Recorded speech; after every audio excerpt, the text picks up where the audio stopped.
दोस्तों, कैसे हो आप सब। मेरा नाम है राहुल और आप देख रहे हो हमारा चैनल राहुल अमेजिंग। तो देखो दोस्तों, मैंने आपसे पिछले वीडियो में भूगोल यानी ज्योग्राफी के बारे में बात की थी। अब देखो, आज अपन ज्योग्राफी के बारे में चर्चा करने वाले हैं। तो सबसे पहले आपके मन में प्रश्न उठता होगा कि भाई जो फादर ऑफ ज्योग्राफी है ना, भूगोल का पिता, वो किससे कहा जाता है। तो फादर ऑफ ज्योग्राफी है वो इरेस्टोस्थेनीज है, ठीक है। उन वैज्ञानिकों को कहा जाता है भूगोल का पिता। अब इन्हें भूगोल का पिता क्यों कहा गया, यानी फादर ऑफ ज्योग्राफी इन्हें क्यों कहा गया। तो इसका रीजन ये है, इसका कारण ये है कि इन्होंने ना सबसे पहले जब भूगोल शब्द का प्रयोग था ना, वो इन्हीं वैज्ञानिक ने किया था, इरेस्टोस्थेनीज। इसलिए इन्हें फादर ऑफ ज्योग्राफी या भूगोल का पिता कहा जाता है। अब मैंने पिछले वीडियो में आपके सामने क्या बात की थी कि अपने ना पूरी जो पृथ्वी है उसमें 7 महाद्वीप और 4 महासागर है, ठीक है। 7 महाद्वीप कहाँ है आज अपन मैप के जरिए समझेंगे। सबसे पहले ये जो पूरा महाद्वीप है ना, ये आपको दिख रहा है, ठीक है, जिसमें चाइना, रशिया ये सब आ रहा है, ये एशिया महाद्वीप है। ये वाला अफ्रीका 2 गए, ये उत्तरी अमेरिका और ये दक्षिण अमेरिका, कितने हुए 4। उसके बाद ऑस्ट्रेलिया 5 और ये अफ्रीका के जस्ट ऊपर ये पूरा यूरोप, कितने हुए 6। और अंत में ये अंटार्कटिका, नीचे नीचे आपको दिखाई दे रहा है, ये अंटार्कटिका है। तो 7 महाद्वीप हो गए। 4 महासागर कौन से हो गए। तो पहला महासागर है वो यहाँ पे प्रशांत महासागर। देखो, अगर आप इसको मानचित्र को अपन मोड़ेंगे ना, तो ये गोल ग्लोब की आकृति, ठीक है, गोलाकार आकृति बन जाएगी पृथ्वी। आपने ग्लोब देखा होगा तो उसमें ये बिल्कुल गोल आकृति रहता है। तो पहला महासागर प्रशांत महासागर हो गया। दूसरा महासागर अटलांटिक महासागर हो गया। ये 2 भागों में है, उत्तरी अटलांटिक महासागर और दक्षिणी अटलांटिक महासागर, ठीक है। उसके बाद आर्कटिक सागर और लास्ट में हिंद महासागर। तो ये बेसिकली पर नॉलेज मिली थी। अब देखो, ज्योग्राफी के 2 प्रकार की होती है। पहली होती है भौतिक भूगोल यानी फिजिकल ज्योग्राफी। तो भौतिक भूगोल के अंतर्गत क्या होता है कि इसमें पृथ्वी की भू आकृति, भू संरचना, जलवायु, इसके बारे में अध्ययन किया जाता है, उसे बोलते हैं फिजिकल ज्योग्राफी या भौतिक भूगोल। दूसरी भूगोल होती है वो होती है मानव भूगोल, ठीक है, ह्यूमन ज्योग्राफी। इसमें क्या जाता है, इसमें जो जलवायु, भू संरचना है वो मानव से संबंधित जो भी पर्यावरण जितनी घटनाएं होती है, जैसे भूकंप, ज्वालामुखी, इनका जो अध्ययन किया जाता है वो किसके अंतर्गत आता है, मानव भूगोल के अंतर्गत। अब आज मैं जो टॉपिक पढ़ाऊंगा उसका नाम है भूकंप, ठीक है। जिसे जो भूकंप है उसको इंग्लिश में बोलते हैं अर्थक्वेक, ठीक है। तो जो भूकंप है वो क्या क्यों आता है, तो बेसिकली भूकंप क्या है, भूकंप घटना क्या है।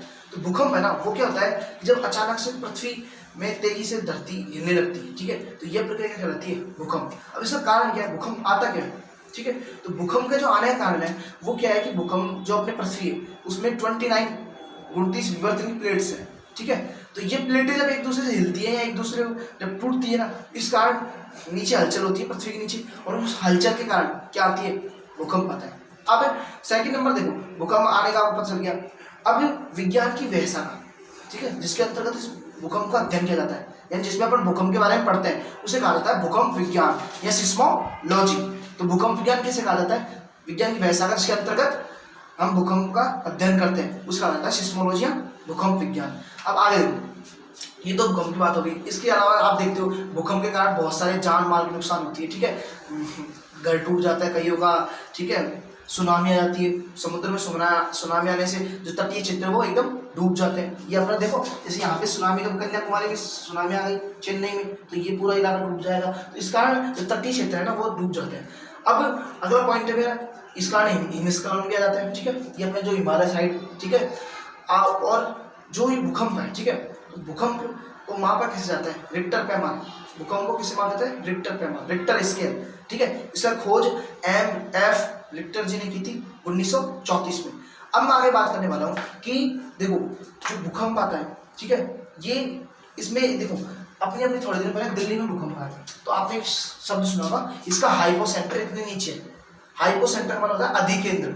अधिकेंद्र का मतलब क्या है, तो देखो जो भूकंप है वो पृथ्वी की सतह से नीचे उसका जो केंद्र होता है, ठीक है, जहाँ से वो उत्पन्न होता है, तो वो जो क्षेत्र है ना वो पृथ्वी के नीचे होता है, उसे क्या बोलते हैं, अधिकेंद्र, जहाँ से भूकंप उत्पन्न होता है। अब भूकंप ऊपर से तो आएगा नहीं, ऊपर से टपक पड़ेगा। भूकंप क्या होता है, जो पृथ्वी है ना उसके नीचे से, अर्थ के नीचे से आता है भूकंप, तो इसे बोलते हैं अधिकेंद्र या हाइपो सेंटर। भूकंप को एक तो मैंने रिक्टर पैमाना मापते हैं, एक मार्केली नामक जो पैमाना है उसका उपयोग भी किया जाता है भूकंप को मापने के लिए। अब आगे देखो, भूकंप किस किस देश में आता है। अगर आपने विश्व के परिप्रेक्ष्य में देखें तो भूकंप देखो जो मुख्यतः जहाँ पर संभावित क्षेत्र है, जहाँ पे आता जो आने की भूकंप आने की जो संभावना है वो बहुत ज़्यादा है, उनमें नंबर 1 देश है जापान। जापान आपको दिख रहा होगा, जहाँ पे भी टोक्यो ओलंपिक हुई थी ना, जापान, ठीक है। सेकंड नंबर पे जापान और और यहाँ पे अपना भारत, नेपाल, जापान, नेपाल, नेपाल दिख रहा होगा भारत के ऊपर, ठीक है, और भारत, ठीक है। उसके अलावा देखो यहाँ पे इक्वाडोर देश है, दक्षिण अमेरिका के ऊपर है, पेरू के ऊपर, ठीक है, 3 देश ही हो गए। उसके बाद है भारत, ये हो गए भारत, जापान, नेपाल, उसके बाद है फिलीपींस, ठीक है। तो ये कुछ देश है, तुर्की, ठीक है, इंडोनेशिया, ये जो द्वीप समूह है ना, ये फिलीपींस, ये इंडोनेशिया, तो ये सब जो देश है इनमें क्या भूकंप आने की संभावना अधिक रहती है। आगे अपना ये तो विश्व की दृष्टि से हो गया। भारत की दृष्टि से देखिए तो भारत में देखो जो हिमालय क्षेत्र है अपना ऊपरी साइड, ठीक है, जहाँ पे भूस्खलन आते हैं, ठीक है, मिट्टी रह जाती है, तो ये इस क्षेत्र में आते हैं। एक कच्छ का रण है अपना गुजरात में, वहाँ पे आ सकते हैं, ठीक है। इसके अलावा अंडमान निकोबार द्वीप समूह है, यहाँ पर क्या आ सकते हैं भूकंप। तो ये मैंने बताया जहाँ पर भूकंप आने की संभावना अधिक है। आने का भूकंप कहीं भी आ सकता है, अभी दिल्ली में आया था, लेकिन जहाँ पर ज़्यादा संभावना है उसकी बात बताइए। अब देखो भूकंपीय तरंगें, ठीक है, अर्थक्वेक वेव्स क्या होती है, तो भूकंपीय तरंगें क्या होती है, देखो जब पृथ्वी के नीचे चट्टान है तो उस चट्टान जब हिलती है तो उससे ऊर्जा टूट जाती है ना उसके ऊपर, तो उससे ऊर्जा उत्पन्न होती है, जिसे बोलते हैं भूकंपीय तरंग। वो 2 प्रकार की होती है भूकंपीय तरंग, नंबर 1 बॉडी वेव्स और दूसरी सरफेस वेव्स, ठीक है, यानी बॉडी तरंगें और सतही तरंगें। तो आशा करता हूँ ये वीडियो आपको अच्छा लगा हो। यदि इन्फॉर्मेशन वीडियो काफी अच्छा लगा तो इसको शेयर कीजिए, लाइक कीजिए। Thank you. आगे मैं वीडियो आपको बनाता रहूँगा।